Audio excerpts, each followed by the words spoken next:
Hari ini kita dari Sales Director Indonesia mengadakan event yaitu Networking SDI yang bertema di sini Revolution for Indonesia 2025 sampai menuju 2045 atau Indonesia Emas.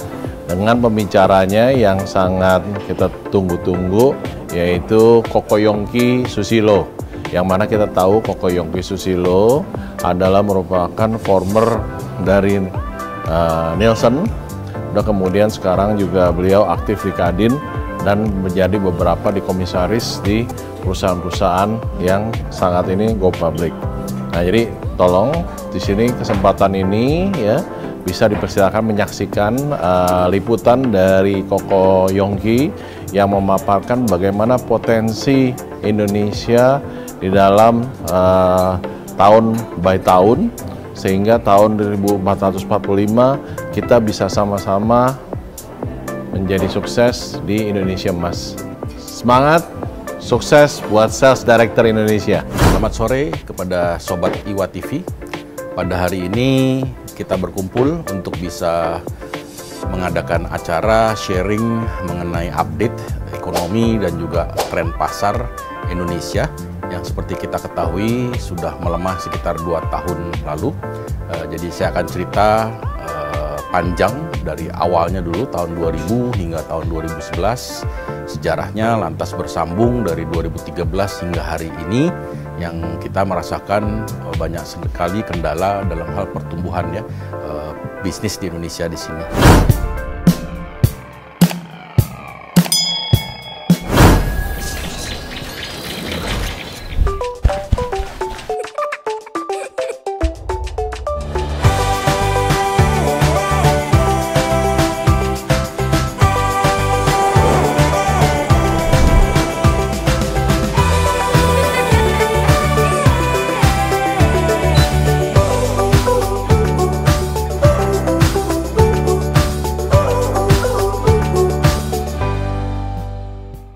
Selamat sore semua. It's good to be here again, ya kan? Ketemu lagi. Biasa kalau lagi susah emang gampang ngumpul. Kalau lagi seneng susah ngumpul, oke? Oke, baik Bapak Ibu. Karena waktunya nggak panjang, saya ingin share sesuatu. Karena saya diminta admin, Pak, sharing Pak, ya kan? Sebelum Lebaran ya udahlah, oke? Jadi saya cari judul yang kira-kira cocok dan provokator sedikit lah ya untuk pada datang di sini, karena ini yang saya rasakan selama mungkin beberapa bulan terakhir ini kita sangat-sangat merosot gitu ya. Jadi udah pada ngangguk, bener-bener susah nih berarti ya. Jadi kita perlu yaitu lompatan ya, cara berpikir. Mudah-mudahan pengusaha-pengusaha di sini bisa ikut serta dalam hal thought leadership-nya di sini ya, dan kita bantu negara kita. Karena ini nyangkut ke generasi selanjutnya gitu loh, yang kita mesti beresin. Banyak teman-teman saya yang sudah frustrasi Bapak Ibu di asosiasi tuh, yang kalau udah mau benerin sesuatu bilang udah percuma lah, capek lah ya. Karena kita udah puluhan tahun ngikutin kementerian semua perbaikin regulasi, balik lagi, begini lagi, capek gitu loh istilahnya ya. Ya tapi kalau kita ingat masa depan Indonesia punya kesempatan, sayang gitu ya. Baik Bapak Ibu. Jadi kalau kita lihat di sini, kapan kita mesti revolusi di sini? Yaitu dia. Kita mau perubahan ekonomi yang cepat. Kedua adalah teknologi dipakai, ya kan? Ketiga adalah politik, ya. Dan terakhir adalah sosial. Jadi dampak ke sosial. Bapak Ibu tahu kelas bawah kita nih sudah benar-benar hampir di bottom, Bapak Ibu. Kasihan sekali, gitu ya. Jadi pakai data nanti kita lihat di sini. Jangan sampai kita nggak punya empati, betul ya. Tujuan kita kumpul di sini juga harus berdampak kepada masyarakat kita, gitu. Oke. So pertama adalah kalau ini tempat Indonesia nggak jalan, ya kita mesti do something, betul ya. Jangan kita diem, gitu istilahnya. Kedua adalah yaitu efek yang kita mau dapatkan itu mesti cepet. Jangan kelamaan di sana, kita ketinggalan jauh sama negara-negara sebelah kita semua. Kalau mereka bisa lebih cepat, kenapa kita lambat gitu loh. Dan kita melihat ini pelambatan kita banyak yang disengaja Bapak Ibu gitu ya. Dan kita makanya mau ngerubah di sana. Oke. So Bapak Ibu, sekali lagi saya perkenalkan diri saya dulu adalah Executive Director di Nielsen, perusahaan market research. Jadi makanya saya pakai data banyak ya. Saya retire 2020. Jadi saya sekarang komisaris di sahamnya Baut. Lantas beberapa lagi komisaris. Ada juga AI untuk rekrutmen. Lantas advisor di beberapa company dan juga board expert sebagai staf ahli berapa asosiasi di sini gitu. Oke. Itu background saya karena ini penting. Apa yang saya sharing hari ini adalah hasil pengalaman saya selama 30 tahun. So Bapak Ibu, kalau Bapak lihat di sini, Pak, Ibu, Indonesia sendiri gimana? Ya seperti yang kita rasakan nih berapa bulan terakhir. Lemas Bapak Ibu, betul? Dagang itu lemas semuanya. Ya, konsumsi juga lemas di sini. Buat saya ini udah trapnya middle income trap tuh udah yang ke tahun ke-11 gitu. Jadi jangan bilang lagi nanti ada yang kita akan middle income trap. Enggak Pak, udah masuk Pak, udah 10 tahun. Udah fix. Dulu South Africa, Brazil atau apa? Brazil, Malaysia udah kena middle income trap. Dan sekarang kita udah kena. Maksudnya apa? Yaitu selama 10 tahun GDP per kapita kita nggak lebih dari 1000 US dollar per kapita. Lengkap udah gitu ya. Nah, saya cuma punya data ini yang saya utarakan kemarin ke Pak Luhut ya waktu ada Trimegah acara. Kita punya growth di retail yang basic sehari-hari aja lah ya, grocery ya, minimarket ya, supermarket. Itu growth kita average saya udah hitung 14% Bapak Ibu, double digit. Ini masa-masa enak waktu dagang sana. Gen Z itu nggak ngerasain ini. Ya, Gen Z itu belum. Jadi kalau saya ngomongin soal A, B, C, E, D pada masa tahun 2000 sampai 2011, nggak ngerti dia. Ya, yang penting enak aja udah hidup di zaman situ. Ya, itu 14%. Itu yang saya namakan first consumer boom. Dagang apa aja jalan Bapak Ibu. Oke. Tapi sekali lagi, kalau Anda masih ingat zaman SBY, itu banyak dikatakan autopilot, betul? SBY autopilot aja 14%. Bisa gitu loh, ya. Nah, di zaman Jokowi itu fokus pada structure, bangun infrastruktur. Ternyata nggak dapet itu ke impact-nya ke consumer. Growth kita jualan Pak yang namanya grocery 4,9% di bawah GDP Indonesia, sedikit di atas inflasi, pas-pasan banget. Bahkan ada kalau lihat angkanya ada yang 1%, 2,5%. Apaan ini gitu loh, ya kan? So intinya kita lihat di sini, wow parah sekali Bapak Ibu, gitu loh. Oke, Pak Kurnia masih ingat zaman bikin Alfamart. Dulu kita 300-400 tahun pesta Pak, betul ya? Terakhir tuh 1000-1200 bikinnya. Udah nggak ratusan lagi, tapi ribuan bikinnya waktu itu. Ya. Nah, saya ambil yang retail keseluruhan, average growth-nya juga demikian. Ternyata lebih rendah dari dekade sebelumnya Pak. Jadi ada sedikit namanya ekonomi yang mundur Pak, betul ya? Selama 10 tahun terakhir, mundur gitu loh. Turun growth rate-nya di sana. Oke, ini dagang retail Pak, belum yang lain-lain. Ya. Nah, kelas menengah kita itu engine growth buat kita Indonesia. Nggak ada lagi. Itu engine growth Pak. Ternyata hilang 4%. Makanya kenapa retailnya kagak jalan? Nggak belanja karena hilang Pak 4% di sana. Jadi turun lagi ke bawah di sana. Ya. Masalahnya apa? Ya, kita bisa lihat ini indikasinya saja, dampaknya apa? Yaitu dia, yang namanya konsumsi turun kelas bawah karena nggak punya duit. Ya, paling parah itu kelas bawah. Kelas menengah harusnya pelan-pelan naik, nggak ada masalah. Gitu. Tapi malah stagnan dan cenderung turun. Kelas atas, ya, Anda lihat di sana, ya masih naik. Tapi ini kelas menengah total semua ya. Kalau analisa dari Mandiri ini adalah, pertama, kelas menengah ini sebelum COVID, ketika COVID parah, setelah COVID, ternyata tidak recover. Nggak recover. Gitu loh. Oke. Banyak yang stay, yang namanya informal, nggak kerja di sana. Negara lain, itu yang namanya informal workers, itu turun Bapak Ibu, persentasenya. Indonesia naik. Satu-satunya naik. Thailand juga ada naik sih, sedikit, tapi turun lagi. Tapi Indonesia konsisten naik, informal. Anda lihat di sini, ini rata-rata tabungan di Indonesia yang di bawah 100 juta. Ternyata hasilnya single digit Bapak Ibu. Di bawah 100 juta aja single digit. Tahun 2016 itu 3, juta rupiah. Tahun lalu, Januari 2004, tinggal 1,8 juta perak saja. Tinggal setengah Pak.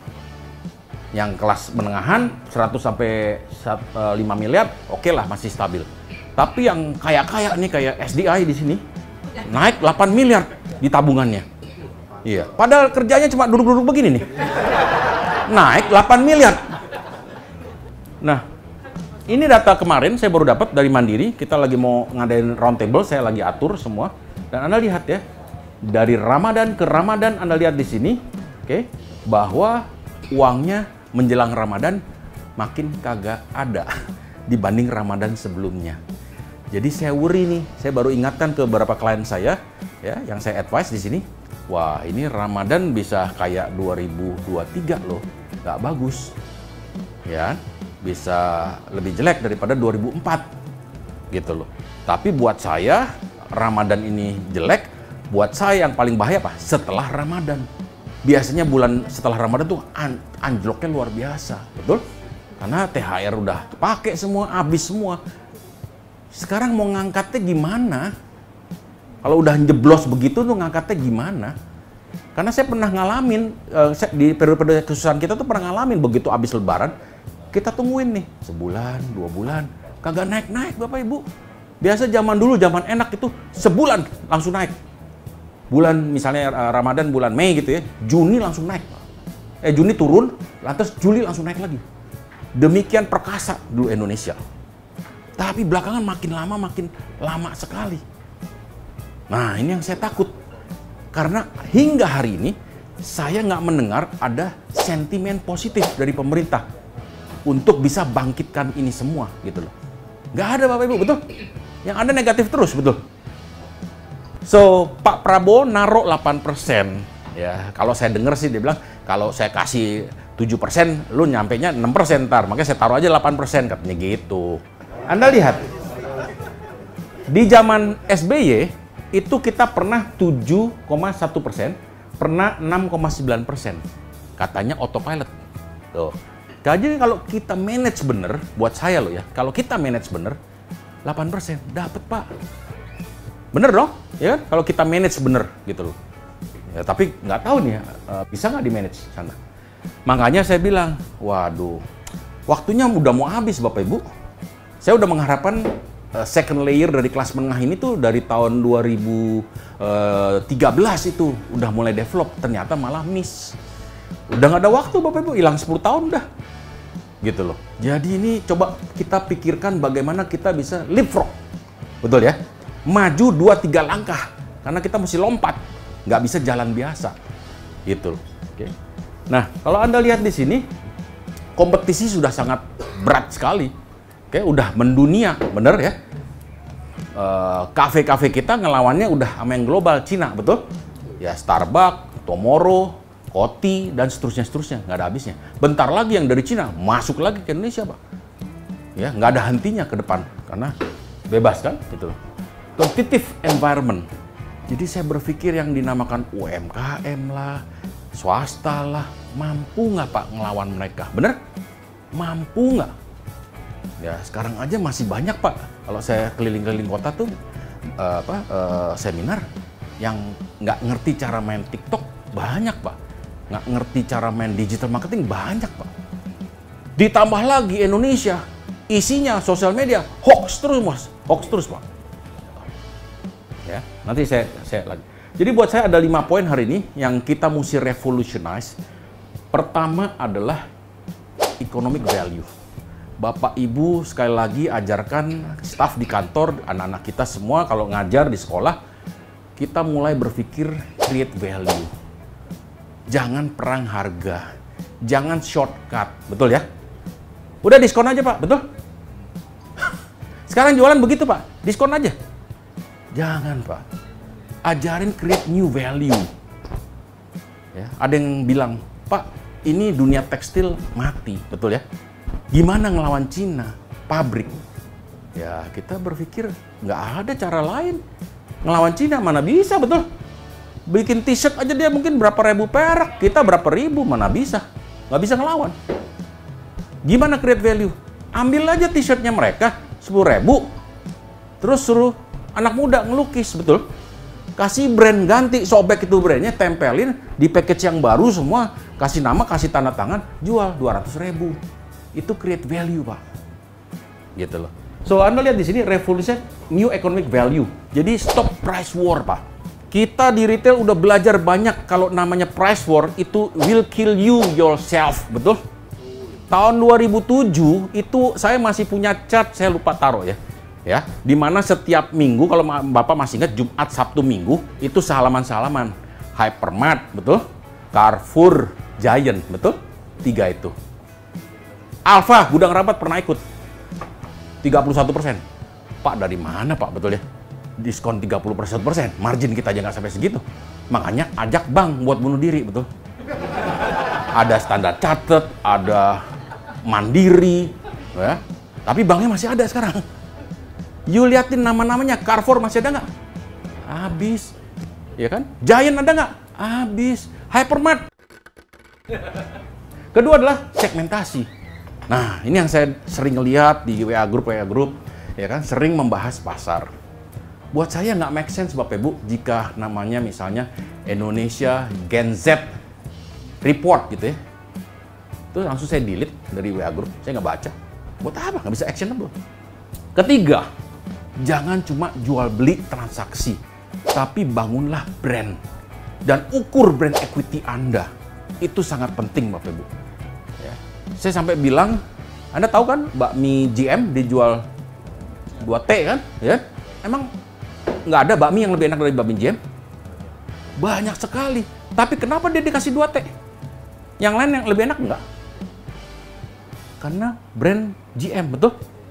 Itu yang dia beli. Makanya saya bilang, you invest di brand seperti anak kecil kan. Kalau brand itu kan seperti anak kecil, you mesti kasih makan, you nurture, gede semua gitu ya. Saya berani ngomong, ketika you tua nanti, dia will take care of you. Betul?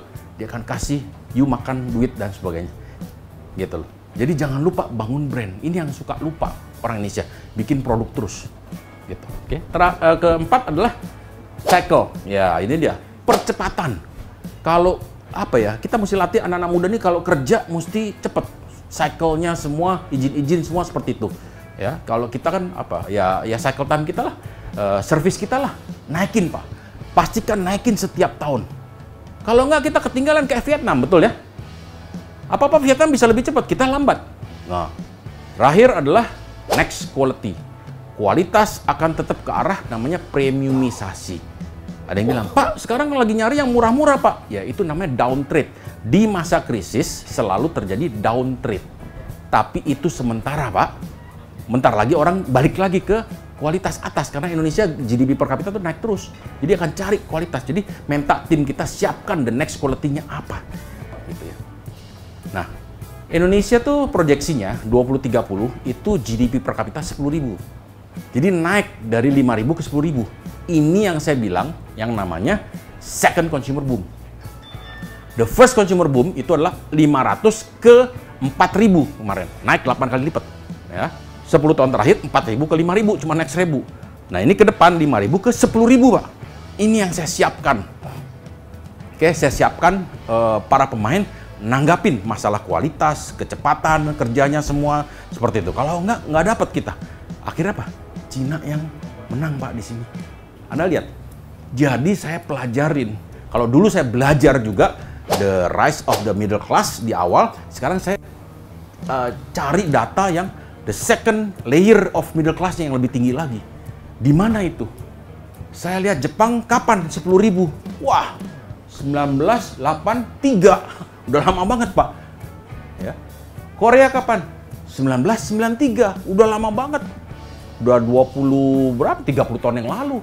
Paling dekat adalah Cina 2019. Kemarin dia baru selesai 10.000.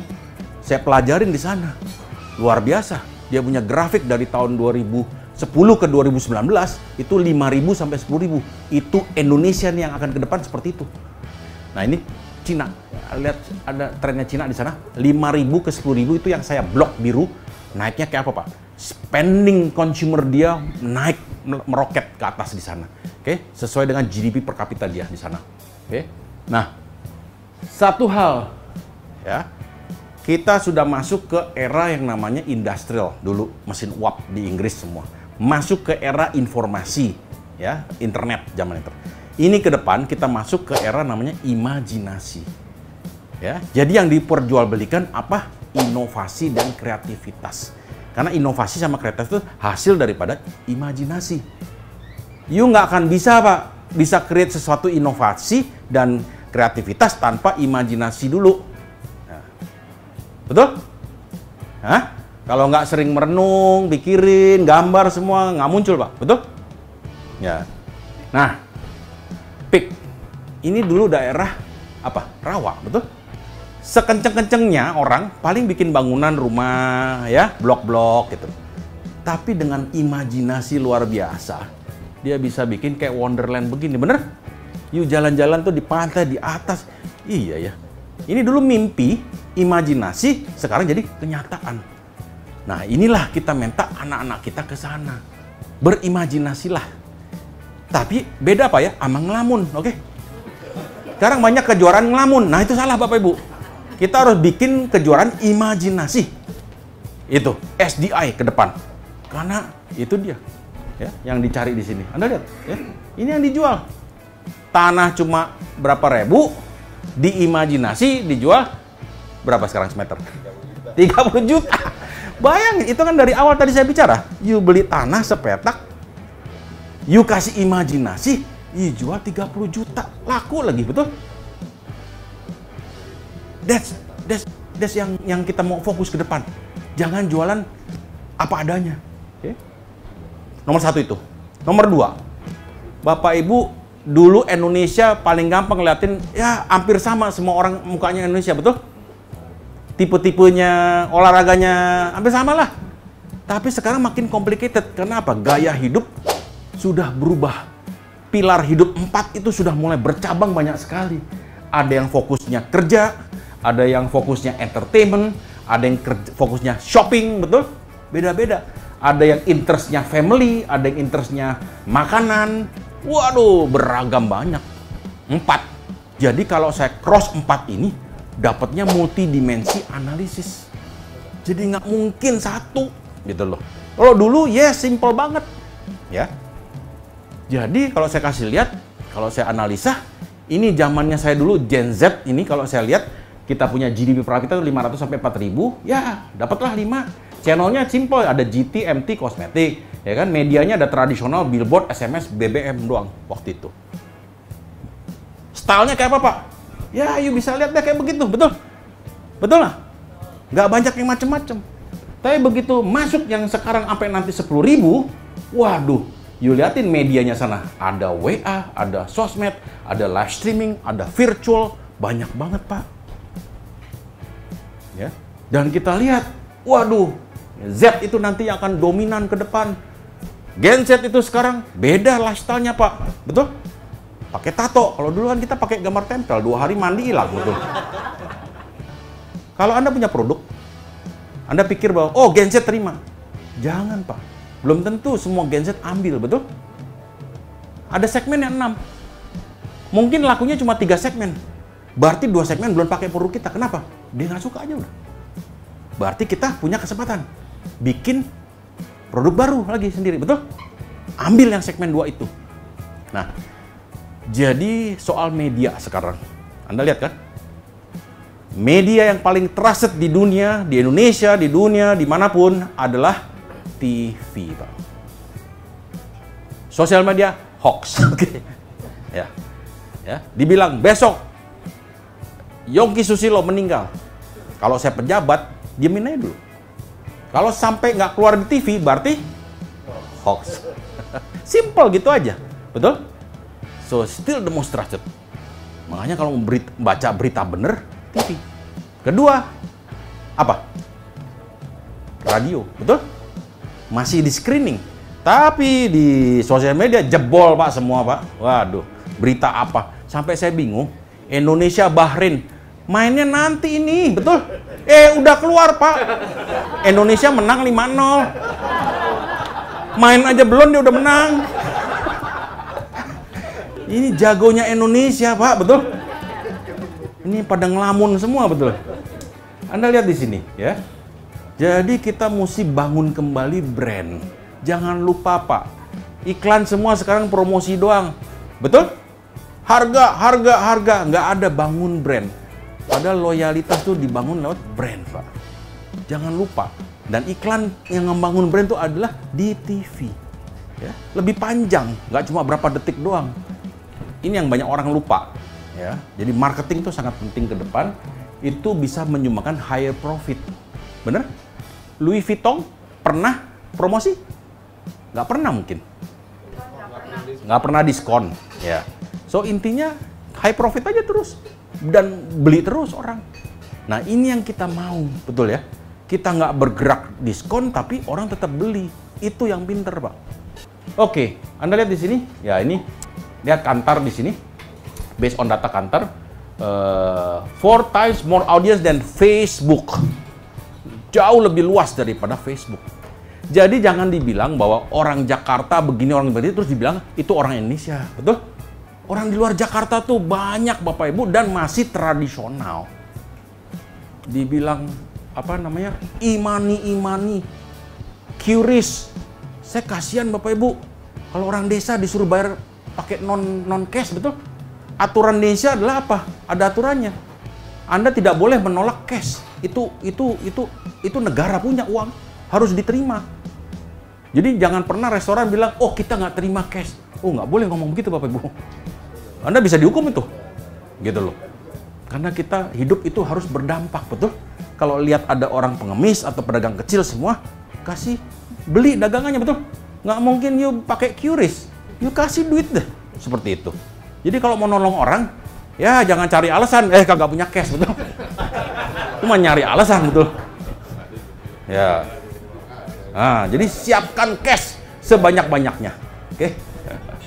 Oke, nah. Monitor brand health, ya, kesehatan brand Anda itu mesti dijaga sama seperti Anda jaga seluruh keprodia. Itu ukurannya Bapak Ibu. Diukur dari awareness, trial, semua konversinya berapa, dan paling atas adalah recommenders dan prefers. Jadi bukan satisfy. Kalau dulu kan Anda ngukur kepuasan pelanggan. Oh, semua hampir 90% sekarang pelanggan tuh puas Bapak Ibu tuh, karena servisnya bagus-bagus sekarang.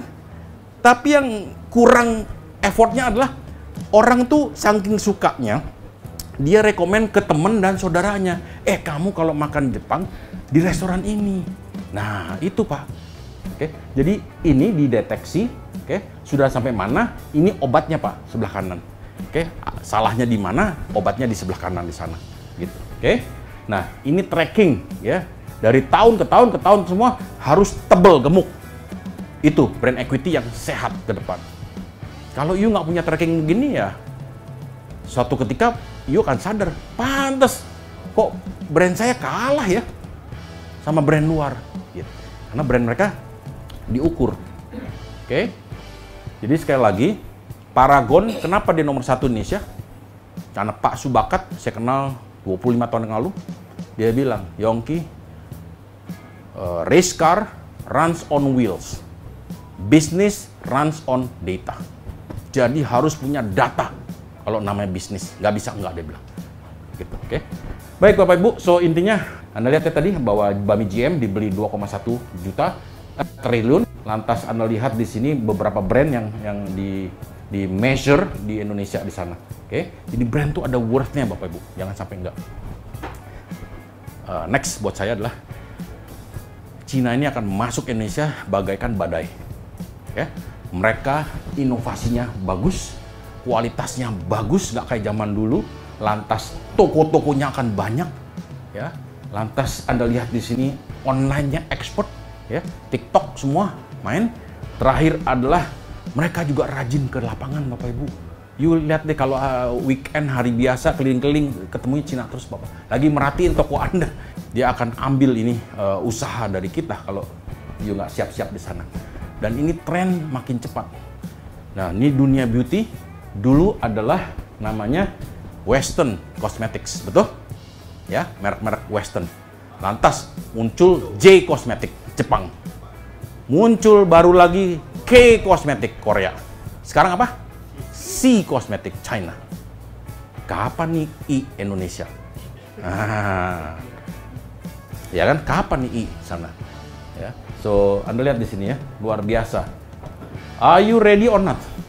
Ini yang saya tantang kepada pemain Indonesia, inovasi. Growth vision punya nggak? Expert talents, experience, ya kan, funding semua, ya begitulah. Ya, omni channel, ya, caranya semua. Nah, ini terakhir dari saya, quality. Jadi di zaman nanti second consumer boom, banyak segmen yang akan growth-nya luar biasa, tapi ada beberapa yang akan ngedrive lebih kenceng. Satu adalah beauty, karena orang Indonesia akan mencari yang namanya looking more beautiful.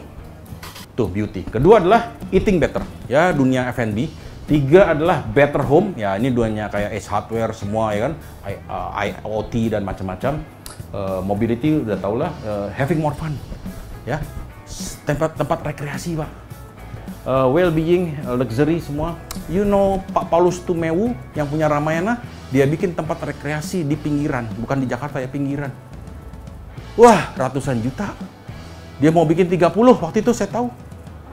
Jadi tempat rekreasi. Nah, ini yang saya jelaskan sekali lagi, kualitas. Jangan bikin yang sembarangan, tapi kualitasnya harus bisa menyaingi yang lebih tinggi lagi. Oke? Namanya down trading di masa susah itu udah biasa. Orang namanya down trade biasanya apa? Pindah ke brand yang lebih cheap kalau masa susah. Tapi nanti begitu sudah balik lagi, dia akan pindah lagi yang ke brand aslinya sana. Marlboro pindah ke Palmol. Palmol ada? Udah kagak dengar, betul? Semua ke Marlboro lagi. Jadi akan balik lagi ke premium, Pak. Jangan takut. Tinggal nunggu aja masanya. Kedua adalah shift smaller pack, ya, cari sachet gitu ya. Kalau masa susah, nanti ekonomi baik, balik lagi ke kardus sama ke kaleng semua. Shop less quantity, ya, shop less. Kapan ya? 2 bulan lalu saya bicara di es krim Campina, oke? Namanya Ice, ada tahu? China Ice, itu kan murah banget, Pak ya. Itu udah mulai susah, Pak, growing. Jadi yang sekali lagi saya bilang, yang murah-murah itu di awal doang, boom. Nanti long term Indonesia, orang Indonesia sukanya yang premium, Pak, betul? Yang keren brandnya, itu yang orang Indonesia cari ke depan. Percaya saya, ya, kita udah ngeliatin brand udah lama, udah banyak gitu loh. Jadi sekali lagi naikin lagi kualitas. Okay. Oke, Bapak Ibu, so that's my last chat. Waduh, sorry kelewatan. So ya, mudah-mudahan ya Anda dapat apa ya, lebih clear. Ya, masalah bisnis ini, situasi sekarang, masa depannya kayak apa, ya, ini yang saya namakan foresight. Jadi mudah-mudahan Anda bisa antisipasi peluang-peluang tersebut. Ya, semua akan grow, tunggu saatnya, tapi you mesti mulai ngebangun ya. Manusianya you mesti mulai ngebangun, infrastrukturnya semua, teknologinya semua di dalam perusahaan Anda. Gitu. Jadi nggak bisa apa adanya sekarang akan berubah sendiri, nggak bisa. You mesti desain ini semua. Gitu. Oke? Oke, karena waktunya juga udah malam ya, jadi kita kasih applause lagi buat Pak Yongki. Terima kasih nih, Pak Yongki. Manusia lewat properti, membangun negeri sepenuh